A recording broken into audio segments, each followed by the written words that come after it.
जय माता दी मित्रों, हमारे YouTube चैनल में आपका हार्दिक स्वागत है। कमेंट में मुझसे एक प्रश्न पूछा गया था। प्रश्न ये था कि क्या हम मंत्रों का जाप चलते फिरते, खाते पीते, सोते बैठते, मतलब कि किसी भी अवस्था में क्या हम मंत्रों का जप कर सकते हैं। तो देखिए, अगर आपको गुरु मंत्र मिला हुआ है और गुरु मंत्र के साथ में आपको एक और मूल मंत्र मिला हुआ है जो चलते फिरते जप करने के लिए है, और एक मंत्र अलग होता है जिसको सिर्फ और सिर्फ साधना काल में ही जपना चाहिए। तो अगर ऐसे आपको मंत्र मिला हुआ है तो आप ऐसे कर सकते हो कि जो आपको मेन गुरु मंत्र मिला हुआ है उस मंत्र को तो आप जप करोगे, पूजा पे बैठोगे या साधना पे बैठोगे, तब आप उसका जाप कर सकते हो। और जो दूसरा मंत्र है वो मंत्र आप चलते फिरते कर सकते हो। और अगर आपको सिर्फ एक ही मंत्र मिला हुआ है, भगवान विष्णु का, भगवान शिव का, माँ दुर्गा का, किसी का भी मूल मंत्र आपको मिला हुआ है, तो मूल मंत्र का जब भी आप चलते फिरते, सोते बैठते कर सकते हो। कोई आपत्ति वाली बात नहीं है। देखिए, मंत्र को लगातार जप करने के पीछे का जो हमारा लक्ष्य होता है वो ये होता है, क्योंकि जब हम लगातार मंत्रों का जप करने लगते हैं, मानसिक रूप से या वाचिक रूप से या उपांशु रूप से, तो मंत्र क्या होता है, हमारे शरीर के रोम रोम में उसकी शक्ति, उसकी ऊर्जा समाहित होने लगती है और मंत्र हमारे शरीर में रमने लगता है।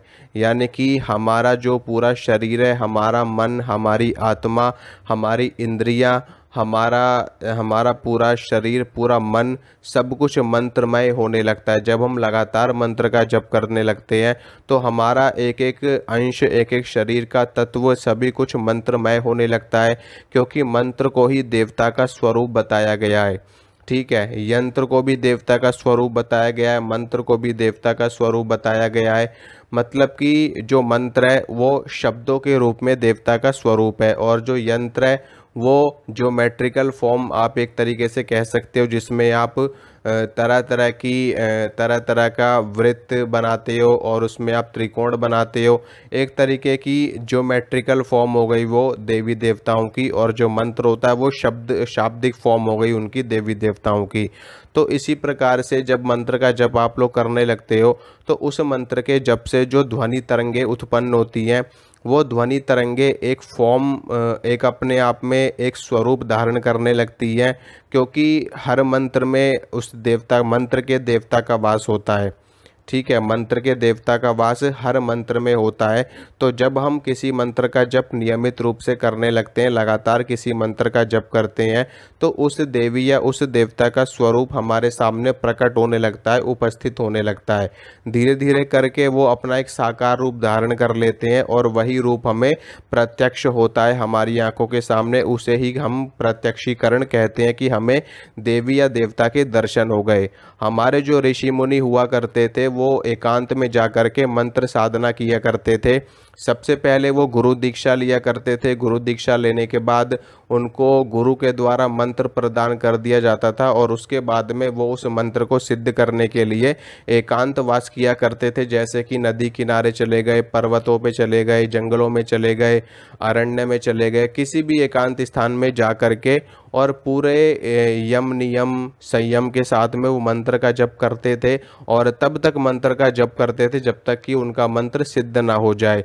जैसा कि मैंने बताया कि शब्द ही ब्रह्म है, इसी प्रकार से मंत्र देवता का स्वरूप होता है, शाब्दिक स्वरूप होता है, और जब लगातार आप मंत्रों का जप करने लगते हो तो वही स्वरूप आपके सामने प्रकट हो जाता है। तो ऋषि मुनि साधु संत भी यही कार्य करते हैं, वो लगातार मंत्रों का जप करते रहते हैं। जपते जपते उनका मंत्र सिद्ध हो जाता है। शास्त्रों में कहा भी गया है, जपात सिद्धि, जपात सिद्धि, जपात सिद्धि न संशयः। लगातार किसी भी मंत्र का जप करने से मंत्र सिद्ध हो जाता है। इसी प्रकार से लगातार आप कोई भी कार्य करते हैं तो उस कार्य में आपको सिद्धता हासिल हो जाती है, मास्टरी हासिल हो जाती है, उस कार्य की सिद्धि आपको प्राप्त हो जाती है। तो इसी प्रकार से अगर आपको भी गुरु मंत्र मिला हुआ है तो आप अपने गुरु मंत्र का नियमित रूप से लगातार जप करते जाइए। जपते जपते आपका मंत्र सिद्ध हो जाएगा और उस मंत्र के देवता आपके सामने प्रकट हो जाएंगे। और निश्चित रूप से, और इसीलिए अगर आप हमेशा मंत्र का जप करते रहेंगे मानसिक रूप से, जैसे कि कई बार आजकल के समय में लोगों के पास समय नहीं है, व्यस्तता के कारण उनको समय नहीं मिल पाता, तो ऐसे में वो अपने नियमित जो उनकी मालाएं होती हैं, 11 माला या 21 माला या 1 माला, वो भी नहीं कर पाते। तो ऐसे में आप चलते फिरते खाते पीते भी मंत्र का जप मानसिक रूप से कर सकते हैं। लेकिन ऐसा कई बार संभव नहीं हो पाता। मान लीजिए आप कोई कार्य कर रहे हैं, तो ऐसे में आप मानसिक रूप से मंत्र का जप कैसे कर पाएंगे? या तो आपका ध्यान मंत्र की तरफ रहेगा या आपका ध्यान उस कार्य की तरफ रहेगा। फिर भी जो भी जितना भी आपको समय मिले, जो भी समय मिले, आप मानसिक रूप से जप कर सकते हैं चलते फिरते, कोई आपत्ति वाली बात नहीं है। वो मंत्र भी आपके जो आप मंत्र का जप कर रहे हो उसमें आपका काउंट होगा। लेकिन जितना प्रभावशाली एकाग्रता के साथ किए गए मंत्र का जप का प्रभाव देखा जाता है, उतना ज़्यादा प्रभावशाली चलने फिरने वाले जो हम मंत्र करते हैं उसका प्रभाव नहीं देखा जाता।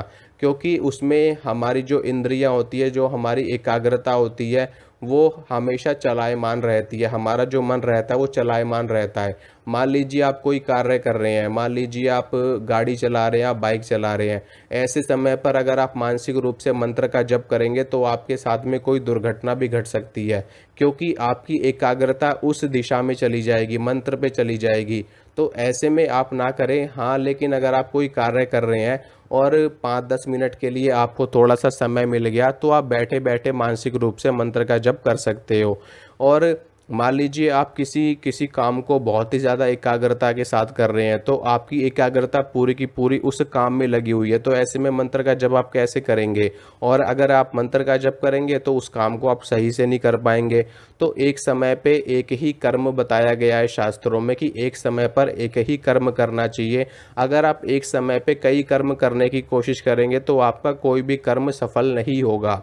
तो इसी प्रकार से अगर आपको समय मिलता है बीच में, जैसे कि आप किसी कार्य से फ्री हुए हैं, आपके पास 10-15 मिनट हैं, तो आप खड़े खड़े बैठे बैठे मंत्र का जप अपने मन ही मन में कर सकते हैं।